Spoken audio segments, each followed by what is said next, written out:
फक्त मराठीच नाही तर अमराठीही बोलतायत। मुंबई शिवसेनेकडे हवी। मुंबईचा महापौर हिंदूच होणार। पक्षचिन्ह चोरतील पण ते मराठी मन चोरू शकणार नाहीत। उद्धव ठाकरेंची टीका।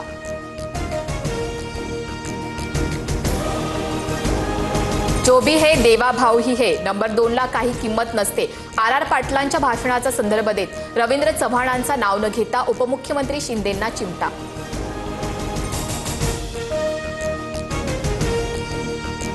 भाजप पूर्णपणे बाटलेला पक्ष। भाजपचं आयुष्य फोडाफोडीत चाललं। अजित पवारांचे नेते माणिकराव कोकाटेंचा महायुतीतल्याच भाजपवर निशाणा।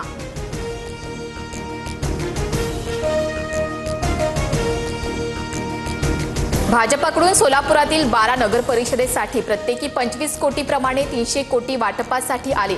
उत्तम जानकर यांचा दावा।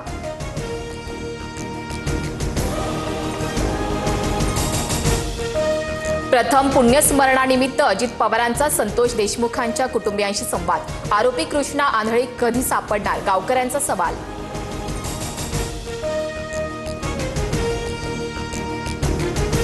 अडचणीत असले की परळीकर देवाआधी धनंजय मुंडेंकडे येतात।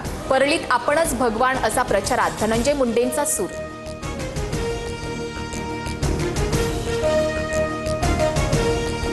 प्रचारात फोनद्वारे आश्वासनं आणि मंजुरींचा ट्रेंड। सभेतून शिंदेंचा उद्योगमंत्री उदय सामंतांना फोन करत MIDC मंजुरीचा वायदा।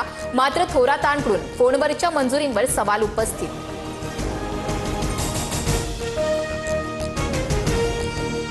नीती नियत आणि निधी घेऊन आम्ही बोलतो। देवाभाऊ मुख्यमंत्री असेपर्यंत लाडकी बहीण योजना बंद होणार नाही।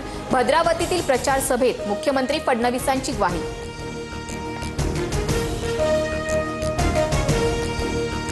रवींद्र चव्हाणांच्या मार्गदर्शनाखाली सगळं सुरू। ज्यांच्या घरी पैसे सापडले ते मोकाट। गुन्हा दाखल होताच निलेश राणे संतापले तर गुन्हा कुणी दाखल केला माहीत नाही। निलेश राणेंच्या आरोपांवर रवींद्र चव्हाणांचं उत्तर।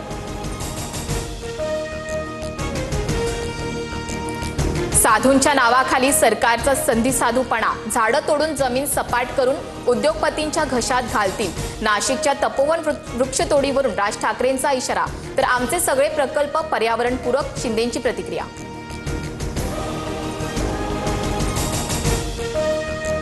तुमच्या 6 फाईल तयार। 6 महिन्यात जयसिंगपूरमध्ये ईडीची धाड पडल्यास आश्चर्य वाटू नये। भाजप जिल्हाध्यक्षांचा राजेंद्र पाटील यड्रावकरांना इशारा तर कोणत्याही चौकशीला घाबरत नाही। राजेंद्र यड्रावकरांचं प्रत्युत्तर। मुख्यमंत्री आमच्यामुळे आहेत हे विसरू नका। शिवसेनेच्या भोंडेकरांचं विधान तर तुमच्याकडे 56 आमदार राहिले तरी फरक पडणार नाही। अरेरावीची भाषा करू नये। भाजपच्या परिणय फुकेंचा भोंडेकरांवर पलटवार।